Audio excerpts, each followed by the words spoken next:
ओम शांति 31/10/2022 की मुरली है। ज्ञान के सागर, आनंद के सागर शिव परमात्मा कहते, मीठे बच्चे, माया के विघ्न ज्ञान में नहीं योग में पड़ते हैं। योग के बिना पढ़ाई की धारणा नहीं हो सकती, इसलिए जितना हो सके योग में रहने का पुरुषार्थ करो। प्रश्न है, बाबा गिरे हुए बच्चों को किस विधि से ऊपर उठा लेते हैं? उत्तर है, बाबा उन बच्चों की क्लास में महिमा करता है, पुचकारता है, प्यार देता है, हिम्मत दिलाता है कि तुम बच्चे बहुत अच्छे हो, तुम तो ज्ञान गंगा बन सकते हो, तुम विश्व का मालिक बनने वाले हो। मैं तो तुम्हें मुफ्त में बादशाही देने आया हूँ, तुम फिर क्यों नहीं लेते हो? राहु का ग्रहण लगता है क्या? मुरली पढ़ो, योग में रहो तो ग्रहण उतर जाएगा। ऐसे हिम्मत दिलाने से बच्चे फिर से याद और पढ़ाई में लग जाते हैं। इस विधि से कई बच्चों की ग्रहचारी उतर जाती है। गीत है, दूर देश का रहने वाला आया देश पर आए। ओम शांति। भगवानुवाच, दो ही अक्षर गीता के बतलाते हैं जो सुनने में आते हैं। भगवानुवाच क्या कहते हैं? बच्चे मन मना भव। अक्षर वही संस्कृत में बोलते हैं जो तुम सुनते आए हो, परंतु उसका अर्थ कोई भी नहीं समझते। आते ही कहेंगे मन मना भव। देखो, यहाँ परमपिता परमात्मा शिव कहते हैं शालिग्राम को भी मन मना भव। मुझ परमात्मा को याद करो क्योंकि सबका मौत है। बाबा हम बच्चों को कहते हैं, शालिग्रामों मुझे याद करो। अब बाप कहते हैं, तुम बच्चों को वापस ले जाने आया हूँ। मैं कालों का काल हूँ ना, अकाल जिसको काल नहीं खा सकता। बाबा कालों का काल महाकाल है ना, तो उसको कोई काल नहीं खा सकता। बाबा कहते हैं, अब ब्रह्मा द्वारा मैं यहाँ पे स्थापना करवाता हूँ। किस चीज़ की स्थापना करवाते बाबा? बच्चे जानते हैं, देवी देवता धर्म की स्थापना सतयुग के लिए हो रही है।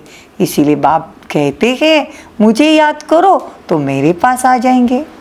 यहाँ बैठे हो तो बैठकर टेप सुननी चाहिए, या मुरली रिपीट करनी चाहिए, या योग में बैठना चाहिए, तो विकर्म विनाश हो ना। सारा दिन तो काम में रहते हो, वहाँ योग में मुश्किल रहते होंगे।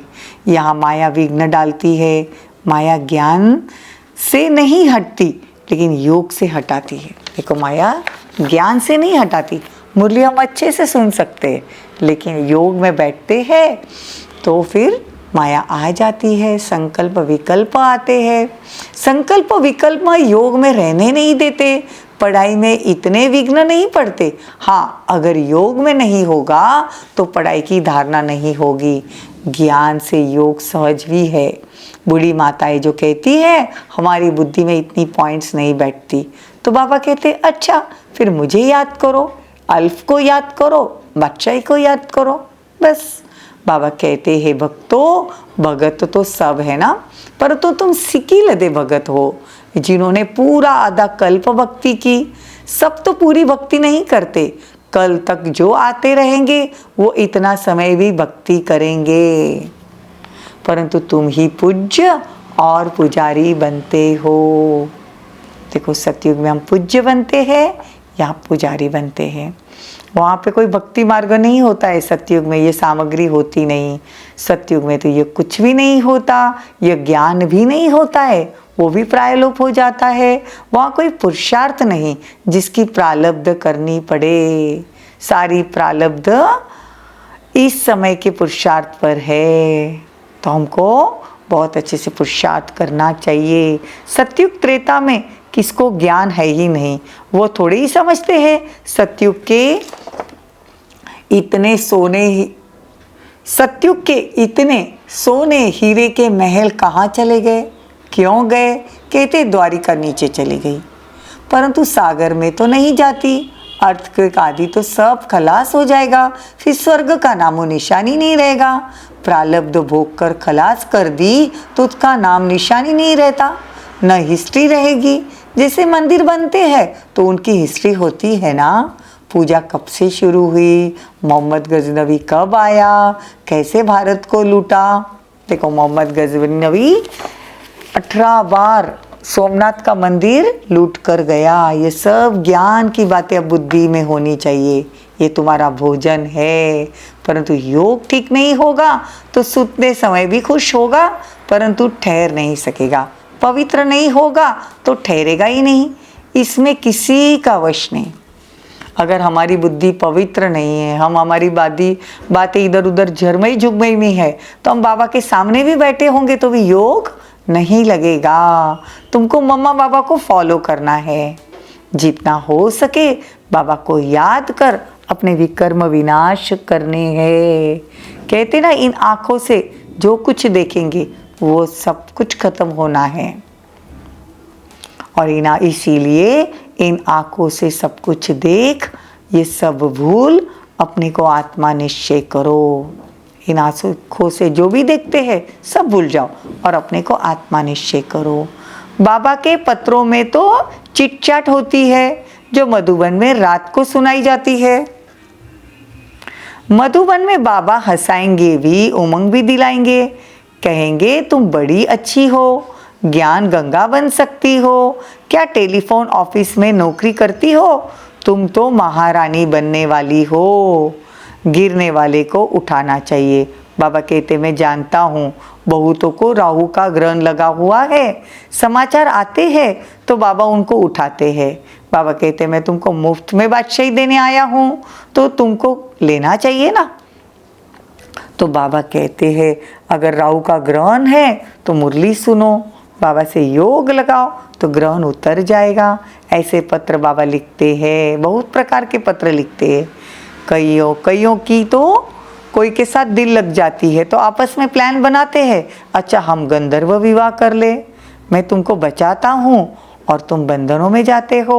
बाबा कहे कैसे बच सकते हो, फिर पहले तो तुम माया से बचे रहो, बाबा से राय लेनी चाहिए। देखो बहुत बातें होती है तो बाबा से राय लेनी चाहिए। बाबा तो सभी बच्चों को जानते हैं, कोई भी पूछ सकते हैं बाबा मैं मातेला हूँ व सोतेला हूँ, तो देखो बाबा बता सकते हैं। बाबा कहते मौत तो सबके सिर पर खड़ा है, इसीलिए आज का काम कल पर नहीं रखना है, नहीं तो धर्मराजपुरी की साक्षात्कार होगा। देखो कल कल करते काल खा गया। श्रीमत पर न चलने से राज्य पद भी गवा देते हैं। थोड़ा सा भी सुनेंगे तो स्वर्ग में आ जाएंगे। जितनी स्थापना में मदद करेंगे उतना उच्च पद पाएंगे। ज्ञान कभी भी सुना हुआ व्यर्थ नहीं जाता है, ये ड्रामा बना हुआ है। देखो इस ड्रामा अनुसार गौशाला भी तो बननी थी ना, पहले कितने बच्चे आए स्टार्टिंग में बाबा के पास, तो बाबा कहते है तो सारी इस समय की बात है, इन सब बातों से पहले ज्ञान लो और बाप से वर्षा भी लो, भल धंधा आदि करो, साथ साथ 1 सेकंड का कोर्स तो उठाओ, भल विलायत में भी रहो, लेकिन मुरली जरूर पढ़ो। अच्छा, मीठे मीठे सिकी लदे बच्चों प्रति माता पिता बाप दादा का याद प्यार और गुड मॉर्निंग। रूहानी बाप की रूहानी बच्चों को नमस्ते। हम रूहानी बच्चों की रूहानी माता पिता बाप दादा को याद प्यार गुड मॉर्निंग नमस्ते। थैंक यू, बहुत बहुत शुक्रिया। धारणा के लिए मुख्य सार, देह के संबंधों को भूल अपने को अकेली आत्मा समझना है, बाप पर पूरा पूरा बलिहार चढ़ना है, इसमें डरना नहीं है। धर्मराज की सजाओं से बचने के लिए आज का काम कल पर नहीं छोड़ना, पढ़ाई के आधार से बाप की ब्लेसिंग्स लेते रहना। वरदान, मन से दृढ़ प्रतिज्ञा कर मन मना भव के मंत्र को यंत्र बनाने वाले सदा शक्तिशाली भव। मन से दृढ़ प्रतिज्ञा कर मन मना भव के मंत्र को यंत्र बनाने वाले सदा शक्तिशाली भव।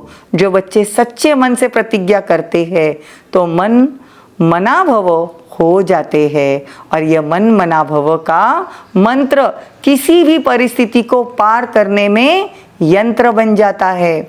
लेकिन मन में आए कि मुझे यह करना ही है, यही संकल्प हो कि जो बाप ने कहा वो हुआ पड़ा है। इसीलिए कोई भी प्रतिज्ञा मन से करो और दृढ़ करो तो शक्तिशाली बन जाएंगे।